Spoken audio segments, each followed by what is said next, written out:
Think back for a second. How did you first learn to find your way around?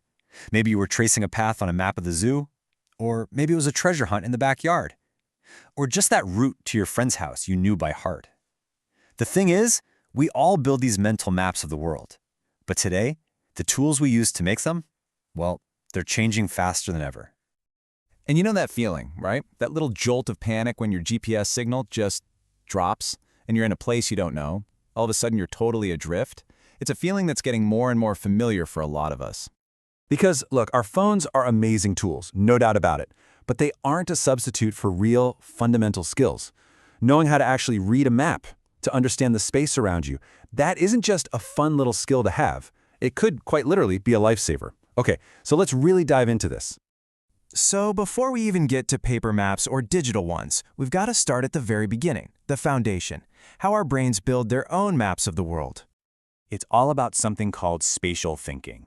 This is basically our brain's ability to see and understand the world in 3 dimensions. It's the magic that lets us look at a flat, 2D map and translate it into the real, physical world. And this skill, it doesn't start in some high school geography class.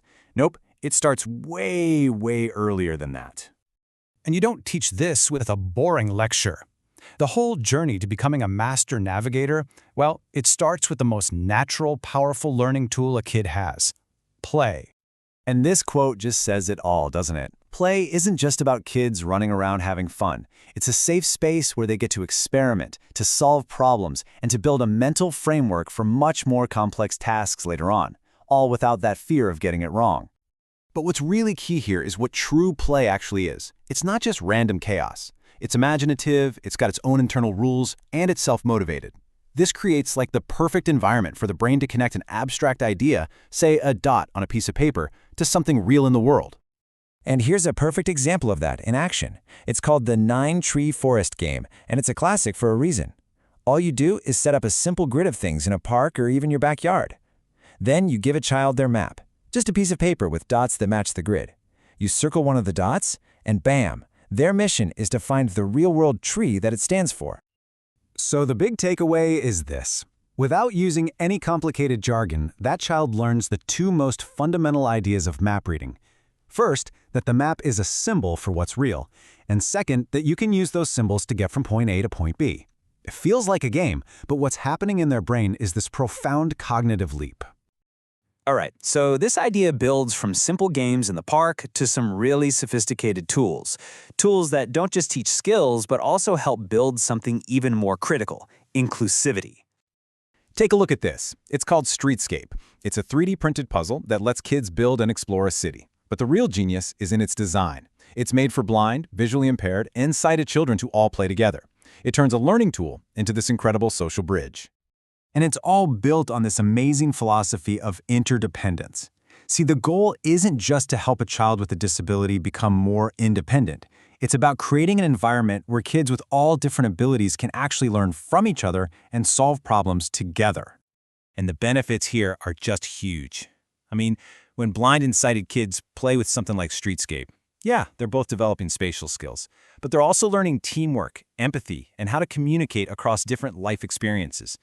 They are literally and figuratively building a shared world together.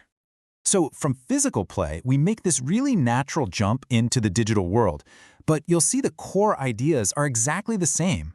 Technology like augmented reality, or AR, isn't replacing these basic skills, it's building on top of them in some pretty powerful ways. Okay, get this stat. Studies show that a whopping 85% of children retain information better when they're learning through interactive, visual experiences. Well, augmented reality basically supercharges this by layering digital information right onto the real world.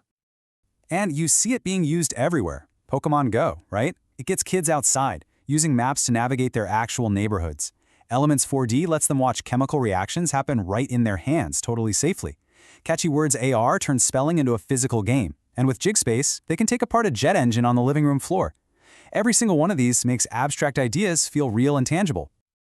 So if AR is all about visualizing the world, then the next big step, artificial intelligence, is about creating a totally unique path through that world for every single learner. This is where education gets truly personal.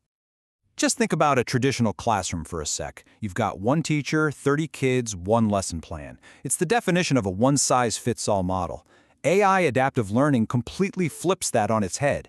It creates a one-of-a-kind learning journey for each student, and it adjusts everything in real time.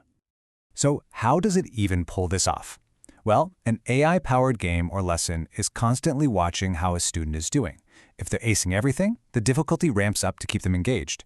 If they start to struggle, the system swoops in with support. Maybe it breaks the problem down or explains it in a totally different way. The whole point is to keep every student in that sweet spot where they're being challenged but not frustrated.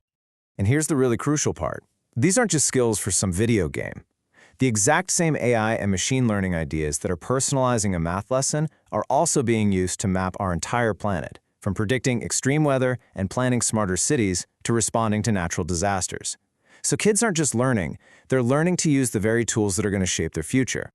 So when you connect all these dots, from a simple game of 9-tree forest in the park, to a collaborative tactile puzzle, to AR apps and AI tutors, a really clear picture starts to emerge.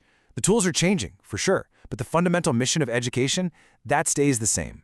It really is all about giving children the maps they need to navigate an incredibly complex world.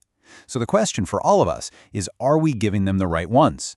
Maps that build not just knowledge, but also resilience, creativity, and, the ability to find their own way, even when that screen goes blank.